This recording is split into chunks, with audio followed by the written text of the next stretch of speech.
Welcome, I'm Bob Matheny, Mayor of Zebulon, and this is East Wake TV's recycling program.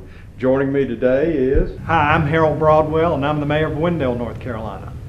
I'm Russell Killen, and I'm the Mayor of Knightdale, North Carolina. I want to talk a little bit about the process of recycling.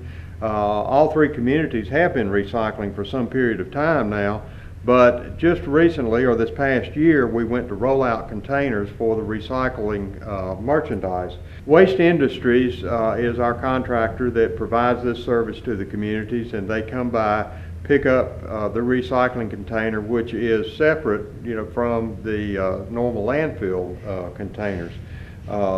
They have what is known as single stream recycling, meaning that you don't have to sort the materials.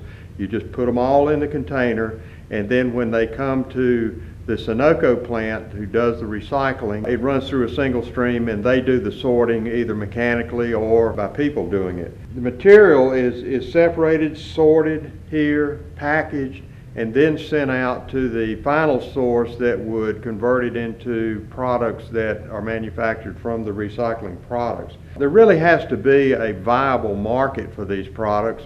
So there's some things that you cannot recycle, at least in this area, because there's just not a viable market to, but once they have processed it here, they have nowhere to sell it. So that's why you have to pick through the items that can and cannot be recycled. Various plastics can't be recycled because they have different melting points. Different metal products, because they have different melting points, or there are other factors that get involved. So you have to look at what we allow to be recycled here based again on the viability of the market. Having said that, we're going to move forward and talk about some other things to do with recycling. We're going to spend some time today talking about things you can and cannot recycle and some general rules that will help guide everybody when doing that. And then we'll actually have the plant manager come up here and talk with us in specific about things they can or cannot take into their program. Now, one general rule is that bottles like this, where the neck is narrower than the body of it, are recyclable.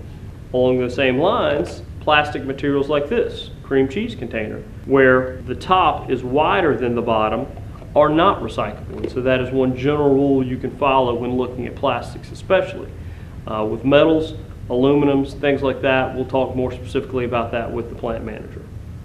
One thing we want to do by recycling is save space in our landfills and avoid filling them up.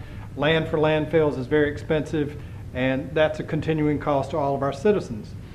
When you do recycle products, if at all possible, you should crush bottles and other containers. So when you crush the plastic bottles, put the top back on, and it takes up maybe a quarter of the space that it would otherwise. There again, you save space in the landfill. Of course, we crush plastic bottles and plastic containers, but not the glass type. The glass containers can go in as they are. We talked about saving space in landfills and thereby saving land, but we also save money by recycling. The cost for recycling trash is about 25% to 33%, about a quarter to a third of what the cost is for recycling trash. And when our communities started to use the rollout recycling carts, I believe all of our communities saw a doubling in the volume of recycling. And some communities saw more than a doubling in the volume of recycling. By way of example, landfill trash per month in Wendell cost you $8.63 as opposed to $2.26 for recycling trash. That's quite a savings. Well, Harold, what that is that $8 and something per month per household for the landfill, and the $2 to $3 per month per household for the recycling really illustrates how more recycling can pull down the amount that's actually going to the landfill and save money. So maybe that $8 or so could come down because of less landfill charges and those sort of things as time goes on. It's just a really important contribution, not just to a greener earth, but also to a fatter wallet if you can recycle. The more we recycle, the more money we all save and the more money the towns save. Absolutely. Joining us now is Jim Foster with Sunoco, and Jim, we really appreciate you having us here today. Well, I appreciate that. Thanks for taking your time to come here and look at the goods and the bads that we have in our program. Well, it looks like we have a collection here of goods and bads, so let's kind of work through these and let the people know what you can and cannot recycle, and maybe some of the reasons of why you can't and can and cannot. We'll start down here at the end, and let's go with the Salmonella container. Go with the peanut butter jar, and let's talk about that for a minute. I'm sure a lot of people have these in their home. Yeah, this is included in your programs. This is a 1 or 2 plastics, and the plastics that we can receive here all have a narrow neck with the lid on top of it. And the reasons for that is all bottles. The biggest reason for that is the temperature changes it takes to remelt different types of plastic. So being homogeneous, everything had a lid and a bottle neck on it, then the end user knows that that material was made from the same type of plastic. Okay, well, let's talk about the peanut butter that's left in it. What about that? Anything that's inside of any container, we want to try to remove it as much as possible. We understand in this business that you can't quite get all of it, but we do ask for anyone in our delivers material to us to remove those type of anything that was inside the container to begin with. Clean it out at the house. Absolutely. Okay. Now I had a question. If you look at the bottom, you're talking about a type 1 or type 2 material. Mm-hmm. Can you show us where you would find that? So if I wanted to know if I had a container, if it was type 1 or type 2, where do I look? Yeah, it may be hard to see this one, but there is the triangle that shows the recycling Right logo, there. Okay. and the number will be inside of it. And some containers actually go a little further, like this one has PETE actually spelled out in it. So that is that's a good. All right, now that peanut butter jar has been fairly well scraped clean. Is that clean enough, or do you prefer that it be cleaner than that jar? We would prefer everything to be completely out of the container. This one, we would not take it off of our line and throw it into trash. But if it did have more material in it and it was heavier, we could actually have problems when we shipped it to our end user. They could actually downgrade the load, pay us less for it. And when that happens, we have to spread that cost back to our customers. Let's look at some of the other items on this table that we can recycle. I'll start off with the Pringles can. And Jim, do you have information on that? I understand your company makes this can. We do. We make this. This is a composite can. There are some programs that can't receive this material, but since we do produce it, we try to find markets for end use of our materials to get them out of the waste stream. This will actually go to our steel end user, who takes also our steel cans. Jim, I have a roll-on deodorant bottle which has a 2 symbol on the bottom. Now, is that an acceptable recycling item? It is. There again, it has the lid on it, and also the screw-on type lid on top of it. So that is using the same characteristics to make any other type of HDPE container. All right, Jim, I have a Clorox bottle here, and it does have a number 2 on it, but I was a little concerned or questioned about this because it is Clorox, and I didn't know if y'all would accept this. We do accept these. We are concerned with hazardous chemicals, and we do ask that those are completely removed out of the containers. They can cause problems for our employees here, so we do have to be careful with these type of products. Okay, well, we have a can here, metal can. I know that people use soup cans. We have one of those, and canned drinks, all kinds of cans. So tell us about cans, what to look for on those. Okay. Steel cans basically are picked up by our magnet in our system. We have quite a bit of equipment, automation equipment that instead of using labor, we use equipment. So anything it's a steel type of can, no matter what the size it is, it will pick it up and throw it into our recycling bin.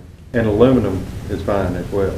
Aluminum cans are obviously a different type of material, but we have a machine that actually reacts a little bit different than a magnet that actually repels the material into a recycling bin. So all aluminum cans are accepted. I had a question. If it's a lined can, some cans have a white lining inside. Does that make any difference? Yeah, if you see anything that it looks a little different, if it's not just a solid steel can, I would use the judgment, just leave that out. Okay, well, let's talk about bottles for a minute. We don't really have any glass bottles. We don't have any example of glass bottles here, but pretty much like it's about anything that's glass you can take. Am I right on that? Pretty much there is a little bit of an issue with some medical bottles. They're made out of a different type of silica and they melt at different points. So just mostly consumer glass is what we're looking for here. Anything outside of that would create an issue with the end user. Okay, well, while you're talking about medical, let's look at a couple of medical containers. These are okay? Let's look at the numbers on them. Can we tell? No number on that one, so we would ask for this not to be in there. If you don't see the number, we prefer it just not to go into So the if there's no recycling bin. recycling symbol and a number on the bottom, then you prefer not to put it in? That's correct. Okay. Okay. Then this one here is a number 2, and it's got the screw type lid on it. Child-proof, as you can see. And there's nothing inside the container, so we'd be glad to receive that material. Okay. Now, what about this one? You were talking about medical bottles before, and so here you've got a medical bottle, glass, and a dropper. What would you say to that one? Yeah, we would not want to see this particular one, and you got a rubber piece in it also. That could create problems at the end user, and I don't see a number or symbol on that grade either. And it could be something that we just don't know what's inside of, some type of hazardous chemical. Now, Jim, is it an absolute rule that it has to have a recycling symbol on it, no matter what the material? It does, because we wouldn't know exactly what to do with that particular bottle. We'd hate to put that into something that we thought it should go into, and then the end user have a problem with it. Okay, Jim, we have a cardboard container here. Any cardboard is suitable? All cardboard is suitable. We do watch out for pizza boxes, anything that may have food scraps in it. Same process, make sure the container is empty. It's a large piece of cardboard. We like to get it cut down 3 by 3 size. Just makes it easier for us to handle it here. Newspapers and junk mail envelopes, are they suitable? They are. Even if it has a clear window in the envelope, you would still... That is all fine, and that is somewhere how the industry has changed from, say, 10, 15 years ago. Those could have been problems before, but a lot of the paper mills have put technology in to screen that and take that material out. Before you could even put junk mail and newspaper together, but now you can. And shredded paper, I understand that you can recycle shredded paper, but it needs to be bagged. Yeah, and we ask for that here because it helps control our cost. And we look for it in a clear bag. We'll pull those off because what will happen is, if that's just thrown into a bin, we have machines that sort glass and other type materials. This will get mixed up in the glass, and it makes it tough to get it out at that point. So we look for it in the clear bag, and we'll pull it off at the line. So shredded material in a clear bag, okay. That's right. All right, now we all know newspapers are okay, but every morning when I walk out to pick out my newspaper, I have to take it out of this. And so are these bags that the newspapers come in, are they okay to be recycled? We do not accept those here. There's many different types of brands of bags and what they're made of, even the grocery bags. We ask that those go back to whoever you bought the product from. They'll have a program that's designed to take their particular type of bag, and they have a market for that. So grocery bags, these go back to the supermarket, That's correct. not in the recycling bin? That's right. Okay. And that's basically true just for all plastic bags, that you just don't take any kind of plastic bag. In fact, with this paper, you would take the plastic bag eventually and send it to the landfill. Is that That's correct? right. That's exactly right. Yeah. So just like a rule for plastic bottles and things is that you have a recycling symbol, another rule is no plastic bags of any sort. Yeah, that is correct. It just adds, there may be markets for it, but like I said, it needs to go back to where the bag was originally used to ship the product. Okay, we've talked about what you can recycle. Let's move down and talk about things you cannot recycle. We talked about a few to start with. We talked about metal, and you said we could recycle metal cans. This came out of a house. It's an old kitchen spigot. What do you say? Well, obviously there are places you can take this, but one of the places we don't want that is in the recycling bin, because we are not set up to handle large different types of metals. We don't want to add cost to programs. There are scrap yards for metal that receive these type of products, but we do not accept them here. Okay. Jim, would it be a rule that the only metal you take is metal cans? We also take the aluminum cans also. Any type of aluminum can that a consumer product was made into it. But you do not take clothes hangers. That's correct. Okay. And you would not take Nope. this tank. Nope. Obviously, these can be with compressed gas, and it can cause problems, very serious problems. And we are seeing quite a few of these, so we hope the rate of these go down. Could have propane in it, couldn't it? It could have propane. Okay.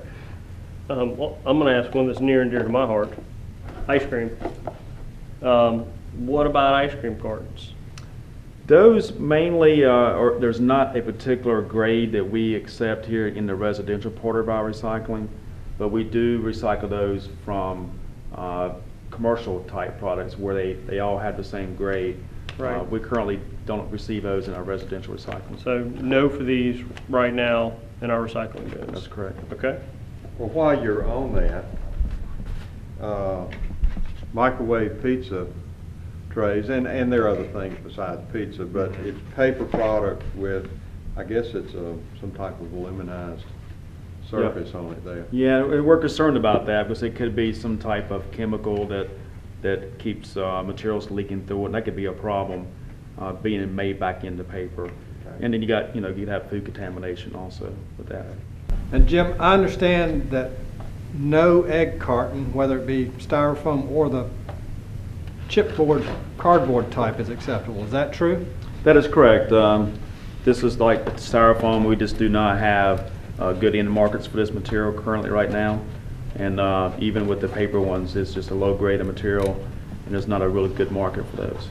This is an example of low-grade recycled material. This was a shoe form that was in a new pair of shoes, but egg cartons made from the same material. That's right. If you take this and you tear it, it'll tear very easily, which tells you there's not a lot of strength in that. And so what can happen is there's really short fibers in this. They're not holding very strongly. So when it goes through a paper mill, it'll actually get screened out to get the short fibers out. So the actual yield in this will be very, very low. Okay. And so no styrofoam, whether it's egg cartons or anything else, y'all don't accept any styrofoam. That's correct. Now, you talked about aluminum cans are okay. Now, here I have aluminum foil, and I know lots of people think this is recycling, but it's actually not, I don't think. Can you tell us why? Well, there are markets for this material. It cannot go with aluminum cans.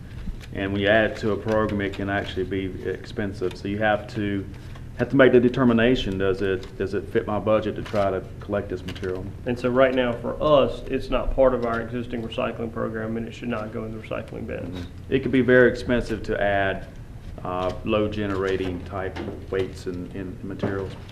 Okay.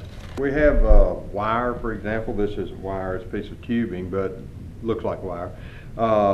Electrical wire, electronics, these sorts of things. You have it on the no table, so Yes, we do. explain that if you would, please. These materials are plastic here. This is plastic and wire, multiple different grades of materials. But what most recycling residential programs try to do are consumer products that are generated at the household. This type of stuff, I mean, first of all, it creates a lot of issues with our equipment. Anything that has long and stringy-like can wrap in machines and shut production down. So those are the type of products we try to stay away from. Water hoses, this type of stuff, can really create a lot of production problems. This is a plastic container with a neck and a top, but I'm assuming it contained hazardous materials. That's correct. And that's why you're saying no. Yeah, we are. This oil tends to be hard to get cleaned out, so we haven't had very much luck with that. If it was completely clean and guaranteed, we could use that, but people tend to have a hard time making that happen for us. Anything that's not in your program that's been listed as a keeper or something to put in your bin, it's got to be the exact really description of it, because a lot of people think, you know, plastic is plastic, and it's really not. So you got to really be careful to follow the exact spec. Jim, if you could for just a minute, then let's talk about the market. I know that and you've touched on this all the way through. It's market driven, and you may be able to recycle some of these items if you lived in another state and they had a different program and at a different cost. Can you tell us a little bit about how the market drives what you can and cannot recycle? Sure, absolutely. And there are other materials that can be collected and recycled, but what can happen is those markets during economic slowdowns, end users can tend to take something that's easier or more of a better quality material and get it for a lower price.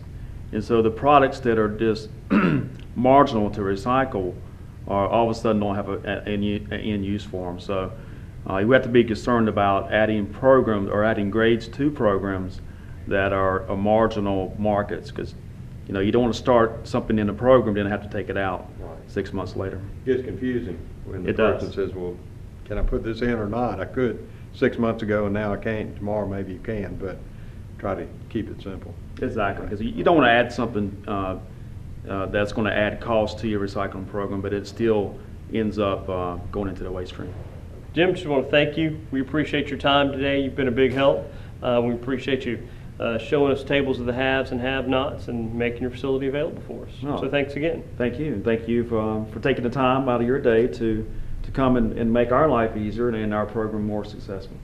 Okay, you'll notice that we haven't talked about hazardous materials, and none of the hazardous materials can be picked up at curbside. There is a way to dispose of them, and you can carry them to the Wake County landfills.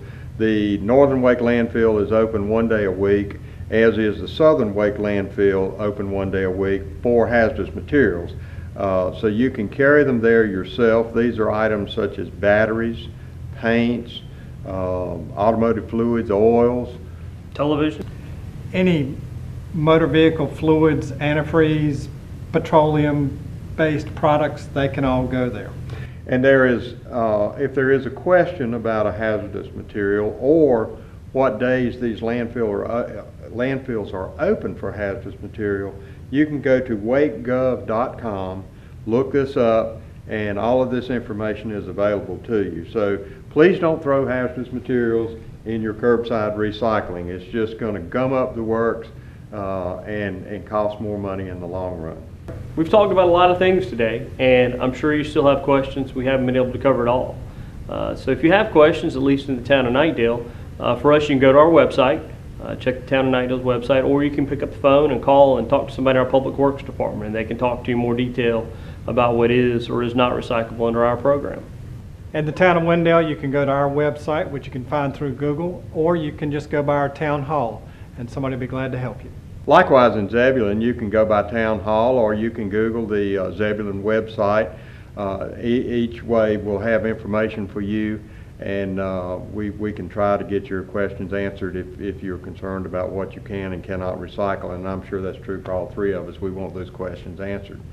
I won't take this time to thank you for watching. We hope this has been informative, and we hope you will recycle. Good day.